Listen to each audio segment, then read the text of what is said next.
संत हुए माऊ जी।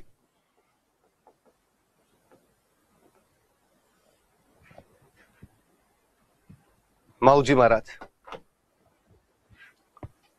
डूंगरपुर में गांव पड़ता है साबला, वहां जन्म हुआ था और वही मुख्य केंद्र है, दोनों कह सकते हो आप। साबला डूंगरपुर के अंदर पड़ता है, जन्म भी वही, मुख्य केंद्र भी वही।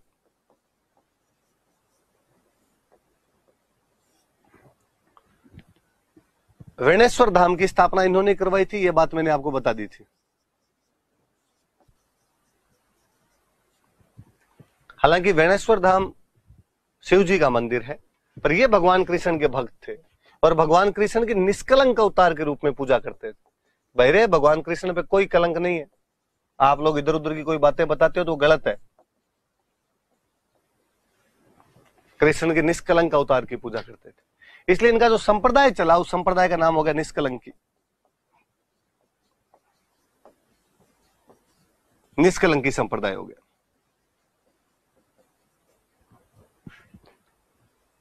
इनके अनुयायी ये मानते हैं कि ये विष्णु की कल की अवतार है, कि कल की अवतार हो गया, यही विष्णु की कल की अवतार है।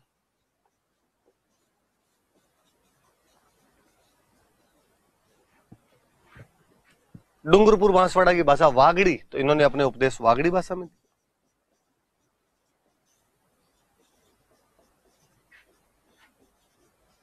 वागड़ी भाषा में अपने उपदेश दिए थे।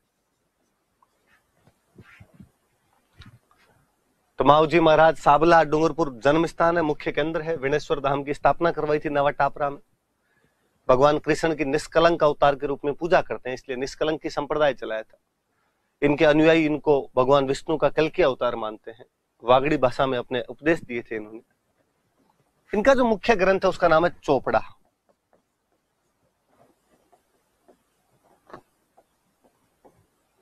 कहते हैं 5 चोपड़े हैं जो वाद विवाद की शैली में लिखे हुए, डिबेट स्टाइल।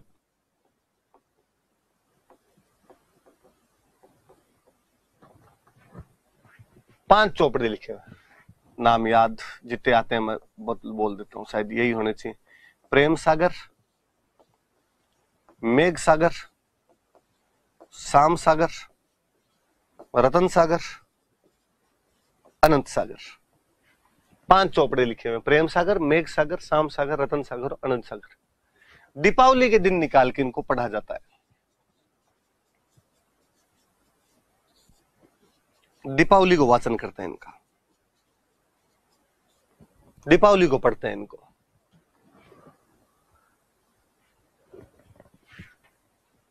ऐसा कहते हैं कि इनमें भविष्यवाणियां हैं।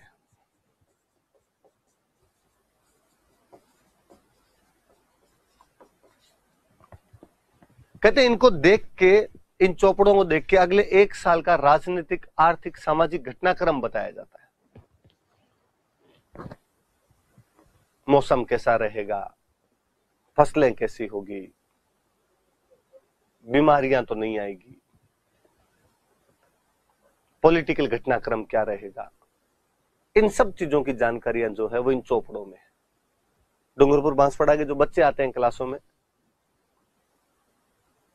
वो तो यहां तक कहते हैं कि सर इनके अंदर बहुत पहले ही उन्होंने लिख दिया था कि एक दिन बल्ब जलेंगे, तारों के माध्यम से लाइट आएगी।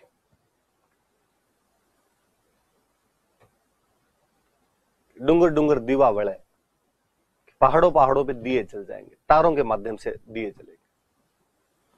कि इन चौपड़ों में बहुत साल पहले उन्होंने लिख दिया था कि वायरो बात थे से, हवा के माध्यम से बात होगी। आज आप मोबाइल से कर रहे हो सारे लोग।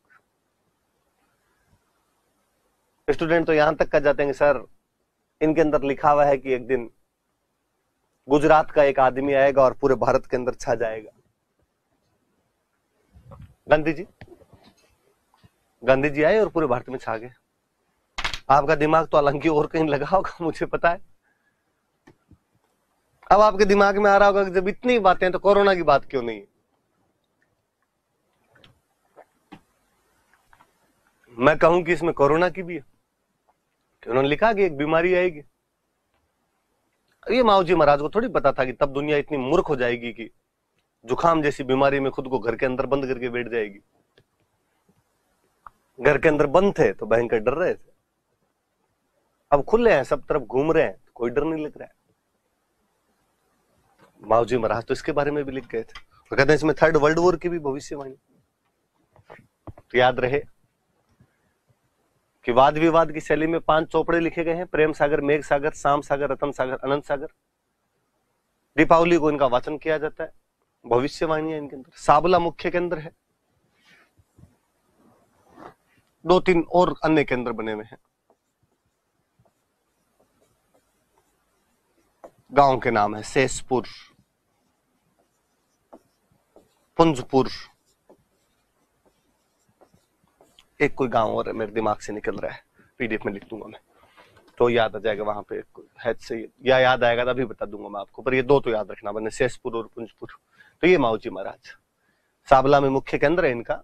विनेश्वर धाम की स्थापना करवाई थी नवा टापरा में। भगवान कृष्ण को निष्कलंक अवतार के रूप में पूजते थे, इसलिए इनका संप्रदाय निष्कलंकी संप्रदाय कहलाया। इनके अनुयायी इनको भगवान विष्णु का कल के अवतार मानते। वागड़ी भाषा में उपदेश दी। वाद विवाद की शैली में 5 चौपड़े लिखे जो दीपावली के दिन निकाले जाते हैं, जिनमें भविष्यवाणियां हैं। शेषपुर और पुंजपुर के अंदर इस संप्रदाय के अन्य केंद्र बने हुए हैं।